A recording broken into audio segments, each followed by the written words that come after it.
जैसे कोई नशा कर ले, नशा, तो नशा करने वाला व्यक्ति पहचान खो देता है, पहचान खो देता है कि ये कौन है मेरे सामने, समझ रहे हो कि नहीं?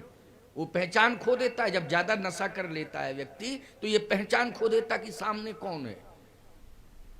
नशा कुछ भी हो, हम ये नहीं कहते भांग ज्यादा खा लो तो भी बहुत नशा आ जाता है। भांग, भंग क्या बोलते हैं, भांग ही बोलते। ज्यादा पी लो तो उसमें नशा है, गांजा ज्यादा पी लो उसमें नशा है, शराब पी लो उसमें नशा है। नशा होता है कि नहीं? सब नशे की वस्तुएं हैं। सामने की पहचान ही समाप्त हो जाती कि है कौन है। एक बार हमारे चेले ने ज्यादा भांग पी ली, शिवरात्रि का टाइम था, तो सब पी रहे थे भांग, वो ज्यादा पी गया। अब नियम यह है कि शिवरात्रि में सब प्रणाम करने आते हैं, हम आसन पे बैठ जाते हैं तो सब प्रणाम करने आते हैं, तो हम आशीर्वाद देते हैं। अब वो ज्यादा भांग पी गया, जैसे ही आया तो प्रणाम किया उसने, हमने कहा खुश रहो, तो बोला तुम भी खुश रहो। अरे हमने कहा ये तो गड़बड़ हो गया, इसको हटाओ यहाँ से, इसकी तो बुद्धि नष्ट हो गई है, ये पहचान ही खो बैठा कि कौन बैठा है सामने। ज्यादा उसने डोज ले लिया तो ये पहचान ही समाप्त हो गई। कहने का तात्पर्य मेरा ये है कि ये जितने भी राजा आए थे सब अभिमान के नशे में थे। किसके नशे में थे? अभिमान के नशे में। धन का अभिमान, पद का अभिमान, बल का अभिमान, है ना? बल का भी अभिमान होता है, पद का और धन का। तो किसी किसी राजा को बल का अभिमान था, किसी राजा को पद का अभिमान था, किसी राजा को धन का अभिमान था कि मेरे पास इतना धन है, इतनी बड़ी स्टेट है मेरी, इतना बड़ा राज्य है, संपन्न राज्य है। निश्चित रूप से मैं जनक की बेटी के साथ विवाह करूंगा। तो किसी ने कहा कि तुम्हारे पास राज्य है, शक्ति है धनुष तोड़ने की कि नहीं? शक्ति भी तो, धनुष तोड़ोगे तब ना। राज्य से क्या मतलब है? यहाँ धन की शर्त नहीं है, यहाँ तो शर्त है कि जो धनुष तोड़े। यहाँ धन से संबंधित कोई शर्त नहीं है, यहाँ जाति से संबंधित कोई शर्त नहीं है, यहाँ तो बल से संबंधित शर्त है कि जो बलवान धनुष तोड़े। क्यों भैया? धनुष तोड़ने वाला धनवान है कि बलवान? अरे जरूरी नहीं है कि बलवान के पास धन हो और धनवान के पास बल हो। हाँ, धन का बल हो सकता है, शारीरिक बल नहीं हो सकता है। नहीं तो ऐसे ऐसे धनवान देखे हमने साहब कि 35 ही किलो वजन है उनके शरीर का, अगर तौला जाए तो 32-35 के अंदर ही आ जाते हैं। उनसे हम कहते हैं कि क्यों, कुछ खाते पीते हो कि नहीं? बोले हाँ खाते। कलकत्ता की बात है साहब, वहाँ मेरी कथा हो रही थी। हम कहा कुछ खाते वाते हो कि नहीं? बोले हाँ खाते तो हैं। क्या? बोले मूंग की दाल का पानी हो बिना घी की रोटी। मूंग की दाल का पानी, डॉक्टर ने यही बताया है। रात को नींद भी नहीं आती है ठीक से। अच्छा, क्यों नहीं आती है नींद? अब महाराज जी क्या बता दें, नींद नहीं आती है। क्यों नहीं आती है? इसलिए कि व्यवसाय बहुत लंबा चौड़ा है, टेंशन में ही जीवन जा रहा है पूरा। सावधान, दिन में कोई ऐसा काम मत करना जिससे रात को नींद ना आवे, इस बात का ध्यान रखना। दिन में कोई ऐसा काम मत करना कि रात में नींद ना आवे। अच्छा काम करो। कैसे नींद नहीं आएगी? निश्चित रूप से नींद आएगी, कोई टेंशन नहीं रहेगा।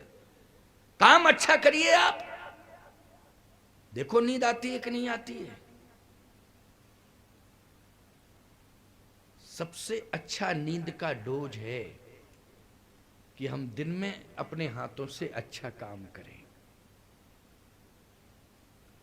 जब अच्छा काम हम करेंगे तो निश्चित रूप से हमारे नींद को ही नहीं, हमारे संपूर्ण जीवन को और हमारे संपूर्ण परिवार को स्वयं योगक्षेमम वहाम्यहम, भगवान स्वयं अपने हाथों से संभालेंगे। और जो भगवान के हाथों में सो रहा हो उसे नींद नहीं आएगी प्यारे?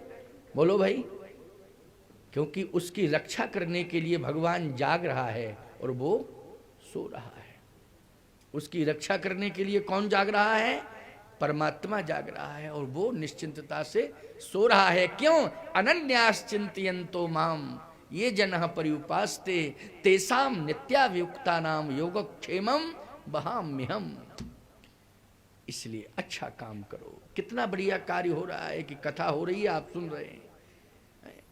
बहुत से लोग रोगी लोगों को संभाल रहे होंगे, अस्पताल में संभाल रहे होंगे उनको, है कुछ भूखों को भोजन करा रहे होंगे, कुछ रोगियों को दवा दे रहे होंगे। बहुत सारे लोग अस्पतालों में जाके सेवाएं देते हैं ना। अभी प्रयागराज में बहुत बढ़िया मकर संक्रांति का मेला चल रहा है ना, 1 महीने चलता है। तो अभी हमारी दूरभाष पर बात हो रही थी वहाँ, तो संगम के तट पर सैकड़ों लोग कम्बल बांट रहे हैं, जो ठंडी में सिकुड़ रहे हैं, भूखों को भोजन करा रहे हैं। वहाँ पर स्वास्थ्य शिविर लगाए गए हैं, स्वास्थ्य सेवाएं दे रहे हैं। बोलो ये सेवा प्रकल्प है कि नहीं? ये क्या है? ये सेवाएं ही तो है। ये अच्छा काम है, हाथ से बहुत अच्छा कार्य।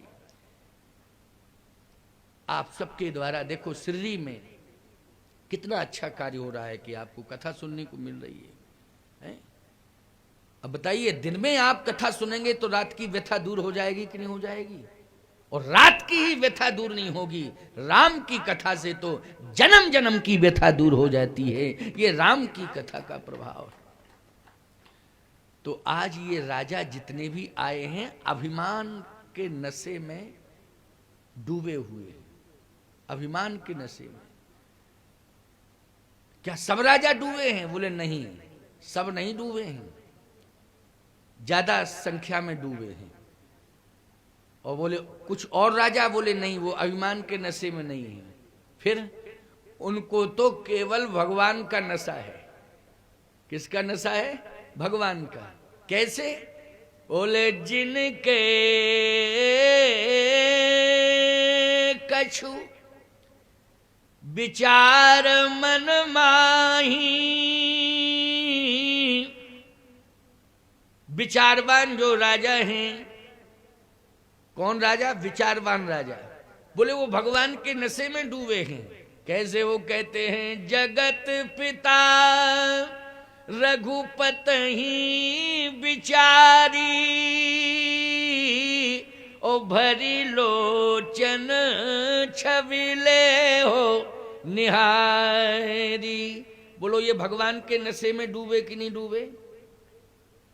कि भर लोचन छवि ले निहारी। भगवान का दर्शन करो, देखो बैठे हुए हैं, प्रभु का दर्शन करो, जीवन धन्य हो गया। बोलो भगवान के नशे में डूबे कि नहीं ये राजा? ये राजा ही हैं। तो कहते जगत पिता रघुपति विचारी, भर लोचन छवि ले निहारी। ये भगवान के नशे में डूबे हुए हैं।